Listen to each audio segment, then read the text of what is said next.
അതായത് നിയമസഭാ തെരഞ്ഞെടുപ്പ് ഏപ്രിൽ 9 നടക്കുമ്പോൾ കേരളം പ്രചരണ ചൂടിലാണ്. മൂന്ന് മുന്നണികളും കാടടക്കിയുള്ള പ്രചരണമാണ് നടത്തിക്കൊണ്ടിരിക്കുന്നത്. ഇടതുമുന്നണി ഭരണം തുടർച്ചയ്ക്കും ഐക്യജനാധിപത്യ മുന്നണി ഭരണം തിരിച്ചുപിടിക്കാനും NDA കറുത്ത കുതിരകളാകാനുമാണ് ഈ തെരഞ്ഞെടുപ്പിൽ മത്സരിച്ചുകൊണ്ടിരിക്കുന്നത്. 140 മണ്ഡലങ്ങളും സമാനതകളില്ലാത്ത തെരഞ്ഞെടുപ്പ് ചൂടിൽ വരുമ്പോൾ നേരത്തെയൊക്കെ നമുക്ക് പറയായിരുന്നു ഒരു എഡ്ജ് ഇന്ന ആളുകൾക്കുണ്ട്, ഒരു എഡ്ജ് എന്ന്. പക്ഷേ ഇത്തവണ അങ്ങനെയല്ല. പാർട്ടികളുടെ കോട്ടകളിൽ പോലും എതിർ സ്ഥാനാർത്ഥികൾ ബഹുദൂരം മുന്നേറുന്ന കാഴ്ച ഇഞ്ചോടിഞ്ച് പോരാട്ടമാണ് കേരളത്തിൽ നടന്നുകൊണ്ടിരിക്കുന്നത്. ദേശീയ നേതാക്കന്മാർ ഉൾപ്പെടെ കേരളത്തിലേക്ക് എത്തിയിരിക്കുന്നു. പ്രധാനമന്ത്രി നരേന്ദ്രമോദിയുണ്ട്, കോൺഗ്രസ് മുൻ അധ്യക്ഷൻ രാഹുൽ ഗാന്ധി, ഇപ്പോഴത്തെ അധ്യക്ഷൻ മല്ലികാർജ്ജുൻ ഖാർഗെ, കേന്ദ്ര മന്ത്രിമാർ, CPM-ന്റെ ദേശീയ നേതാക്കന്മാർ ബൃന്ദ കാരാട്ട്, നടന്മാരായ പ്രകാശ് രാജിനെ പോലുള്ള ആളുകളൊക്കെ ഇടതുമുന്നണിക്ക് വേണ്ടി പ്രചരണത്തിനെത്തുന്നു. D രാജ, ആനി രാജയെ പോലുള്ള CPIയുടെ ദേശീയ നേതാക്കന്മാരെത്തുന്നു. ഇത്തരത്തിൽ വലിയ പ്രചരണ പ്രവർത്തനങ്ങളാണ് നടന്നുകൊണ്ടിരിക്കുന്നത്.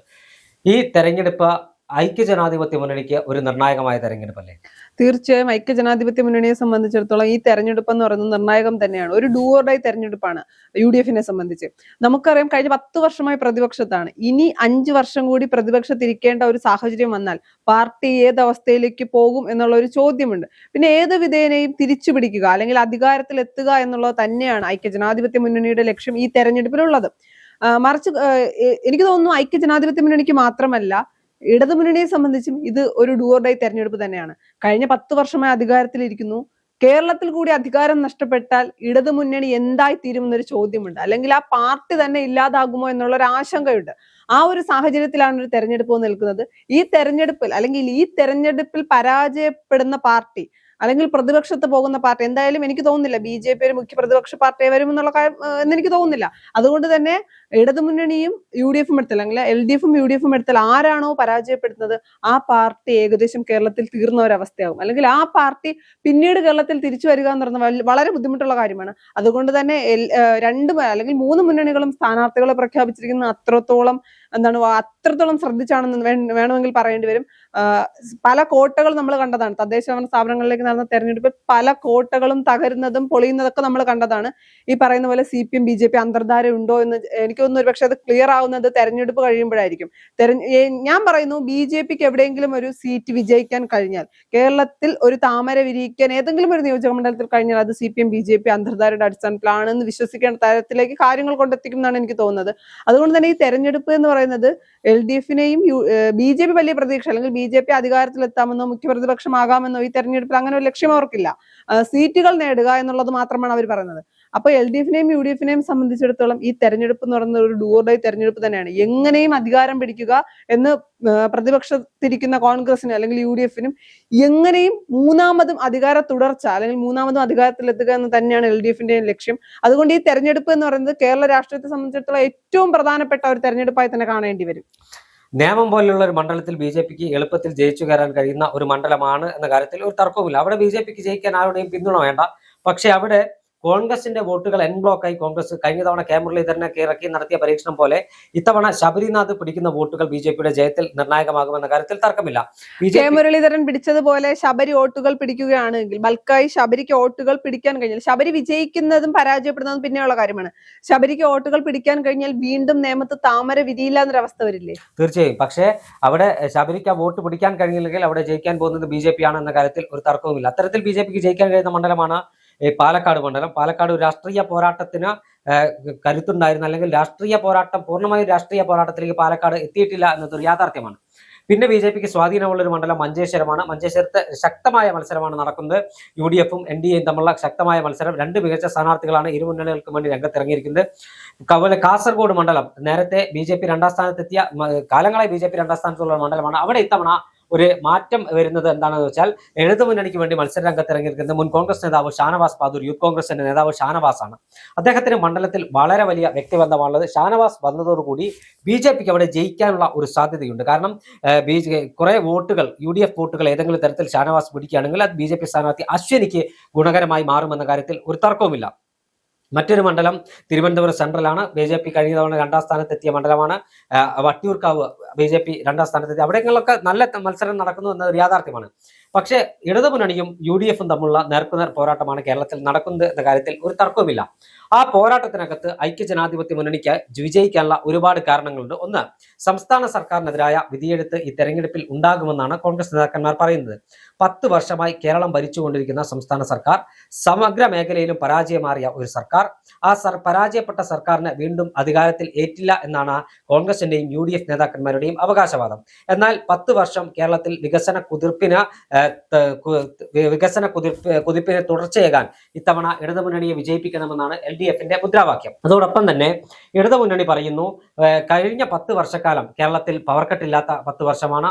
അങ്ങനെ കുറെ കാര്യങ്ങളാണ് അവർ ജനങ്ങളുടെ മുന്നിൽ വെക്കുന്നത്. എന്നാൽ കോൺഗ്രസ് നൽകുന്ന ചില വാഗ്ദാനങ്ങൾ ആകർഷിക്കാൻ കഴിയുന്നതാണ്. അവര് കോൺഗ്രസ് നൽകുന്ന വാഗ്ദാനങ്ങൾ മാറ്റിക്കഴിഞ്ഞാൽ ഇടതുമുന്നണി മുന്നോട്ട് വെക്കുന്ന കാര്യങ്ങളുണ്ട്. കഴിഞ്ഞ 10 വർഷമായി പവർ കട്ടില്ല എന്നുള്ള കാര്യങ്ങൾ പറയുമ്പോൾ പോലും മറുവശത്ത് ആരോഗ്യ മേഖല ഇന്ന് ഏത് അവസ്ഥയിലാണ്, ആഭ്യന്തര വകുപ്പിന്റെ പരാജയം അല്ലെങ്കിൽ അതിന്റെ അവസ്ഥ, വിദ്യാഭ്യാസ മേഖല, ഇതെല്ലാം പൊതുജനം കാണുന്നുണ്ടല്ലോ.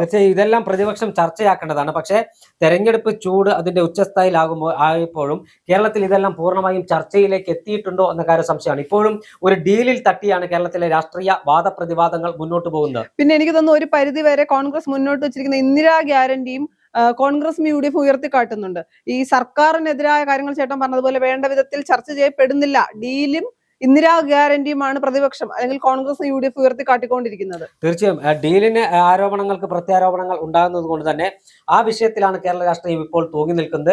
അതിനപ്പുറത്തേക്കുള്ള ചർച്ചകൾ നടക്കുന്നില്ല എന്നതൊരു യാഥാർത്ഥ്യമാണ്. അവിടെയാണ് ആ ഡീലുമായി ബന്ധപ്പെട്ട വിഷയങ്ങൾ മാറ്റിവെച്ച് കേരളം നേരിടുന്ന പ്രശ്നങ്ങൾ, കേരളം ഇനി നേരിടാനിരിക്കുന്ന വിഷയങ്ങളൊക്കെ പ്രതിപക്ഷം ഉയർത്തിക്കാണിക്കേണ്ടതാണ്. അത് വരും ദിവസങ്ങളിൽ ഉയർത്തിക്കാണിക്കുമെന്ന് നമുക്ക് പ്രതീക്ഷിക്കാം. അതിനൊപ്പം തന്നെയാണ് ഈ ചൂട് സ്ഥാനാർത്ഥികളുടെ പര്യടനത്തെ ബാധിക്കുന്നുണ്ട് എന്നതൊരു യാഥാർത്ഥ്യമാണ്. പക്ഷേ എല്ലാ ചൂടിനെയും അവഗണിച്ച ഊർജ്ജസ്വലമായി പ്രവർത്തകർ, മുന്നണി നേതാക്കന്മാരെല്ലാം റോഡിൽ തന്നെയുണ്ട്. അവരുടെ നേതൃത്വത്തിൽ ശക്തമായ പ്രചരണ പ്രവർത്തനങ്ങൾ നടന്നുകൊണ്ടിരിക്കുന്നു. ഞാൻ നേരത്തെ പറഞ്ഞതുപോലെ ദേശീയ നേതാക്കന്മാർ വിവിധ മണ്ഡലങ്ങളിൽ എത്തുകയാണ്. പ്രധാനമന്ത്രി നരേന്ദ്രമോദി തൃശ്ശൂരും അതോടൊപ്പം പാലക്കാടുമാണ് പ്രചരണത്തിനെത്ത്. പാലക്കാട് BJPക്ക് ഏറെ പ്രതീക്ഷ വെച്ച് പുലർത്തുന്ന അവരുടെ A ക്ലാസ് മണ്ഡലമാണ് പാലക്കാട് മണ്ഡലത്തിൽ ശോഭാ സുരേന്ദ്രൻ വിജയിക്കുമെന്ന് തന്നെയാണ് BJP ക്യാമ്പ് എപ്പോഴും ഉറച്ചു വിശ്വസിക്കുന്നത്. മറ്റൊന്ന്, അവർക്ക് രണ്ടാം സ്ഥാനത്ത് എത്താൻ കഴിയുന്ന ചില മണ്ഡലങ്ങളുണ്ട്. ഷൊർണൂർ പോലെ, ഒറ്റപ്പാലം പോലെ അവർക്ക് രണ്ടാം സ്ഥാനത്ത് എത്താൻ കഴിയുന്ന മണ്ഡലങ്ങൾ, അവിടങ്ങളൊന്നും ജയിക്കില്ല എന്ന ഉറപ്പാണ്. അതോടൊപ്പം തന്നെ തൃശ്ശൂരേക്ക് വരുമ്പോൾ തൃശ്ശൂർ മണ്ഡലം അവർക്ക് ജയിക്കാൻ കഴിയുമെന്നാണ് BJPയുടെ ആത്മവിശ്വാസം. പുതുക്കാട് അവർക്ക് വലിയ ആത്മവിശ്വാസമുള്ള മണ്ഡലമാണ്. അതോടൊപ്പം ഇരിങ്ങാലക്കുട BJPക്ക് വലിയ ആത്മവിശ്വാസമുള്ള മണ്ഡലമാണ്. ഇത്തരത്തിൽ BJPക്ക് ആത്മവിശ്വാസം പകരുന്ന ഒരുപാട് മണ്ഡലങ്ങളുണ്ട് തൃശ്ശൂർ ജില്ലയിൽ. അതുകൊണ്ട് തന്നെയാണ് അവിടെ പ്രധാനമന്ത്രി നരേന്ദ്രമോദി നേരിട്ടെത്തി പ്രചരണ പ്രവർത്തനങ്ങൾ ഏകോപിപ്പിക്കുന്നത്. അദ്ദേഹം തിരുവനന്തപുരത്തും പാലായിലും പ്രചരണത്തിനെത്തുകയാണ്. പാലായെ സംബന്ധിച്ചിടത്തോളം PC ജോർജിന്റെ മകൻ ഷോൺ ജോർജ് ആണ് പാലായിൽ മത്സരിക്കുന്നത്. തൊട്ടപ്പുറത്തെ പൂഞ്ഞാർ മണ്ഡലത്തിൽ PC ജോർജ് മത്സരിക്കുന്നു. ക്രൈസ്തവ വോട്ടുകൾ ഏകീകരിക്കുക എന്ന ലക്ഷ്യത്തോടു കൂടി അവിടെയും പ്രധാനമന്ത്രി പ്രചരണത്തിന് വരും ദിവസങ്ങളിൽ എത്തുന്നുണ്ട്.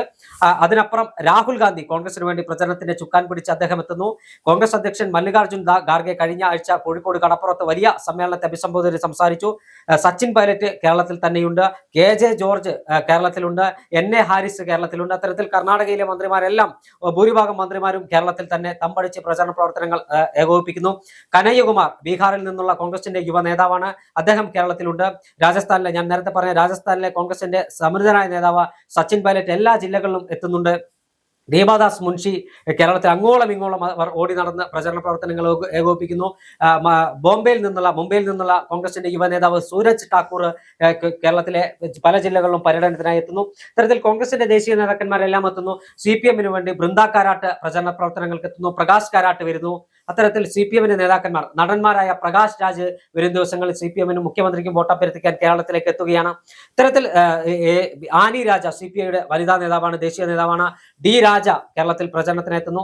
എല്ലാ രാഷ്ട്രീയ നേതാക്കന്മാരും പ്രവർത്തനങ്ങൾക്കായി കേരളത്തിൽ എത്തുമ്പോൾ എല്ലാവരുടെയും ലക്ഷ്യം, ഇടതുമുന്നണിയുടെ ലക്ഷ്യം ഭരണ തുടർച്ച എന്ന് തന്നെയാണ്. കോൺഗ്രസിന് ഭരണം തിരിച്ചു പിടിക്കുക എന്നതാണ്. BJPക്ക് ഇത്തവണ ഭരണം എടുക്കുകയോ അല്ലെങ്കിൽ പ്രതിപക്ഷമാവുകയല്ല, തങ്ങളുടെ ശക്തി കാണിക്കുക, 5 മുതൽ 15 വരെ സീറ്റുകളിൽ ജയിക്കുക എന്ന ലക്ഷ്യമാണ് BJP മുന്നോട്ട് വെക്കുന്നത്. ക്രൈസ്തവ വോട്ടുകളും ഹിന്ദു വോട്ടുകളും ഏകീകരിക്കാൻ കഴിഞ്ഞാൽ അവർക്ക് അവരുടെ ലക്ഷ്യം നേടാൻ കഴിയുമെന്നാണ് BJP ക്യാമ്പിന്റെ അവകാശവാദം. എന്തായാലും തീ പറക്കുന്ന മത്സരമാണ് കേരളത്തിൽ നടക്കുന്നത്. ഏപ്രിൽ 9-ന് കേരളം വിധി എഴുതുമ്പോൾ വീണ്ടും മെയ് 4 വരെ കാത്തിരിക്കണം. മെയ് 4-ന്റെ പുലരി ചുവക്കുമോ അതോ ത്രിവർണ്ണ പതാക വീണ്ടും വാനിലുയരുമോ എന്ന് നമുക്ക് കണ്ടറിഞ്ഞു കാണാം.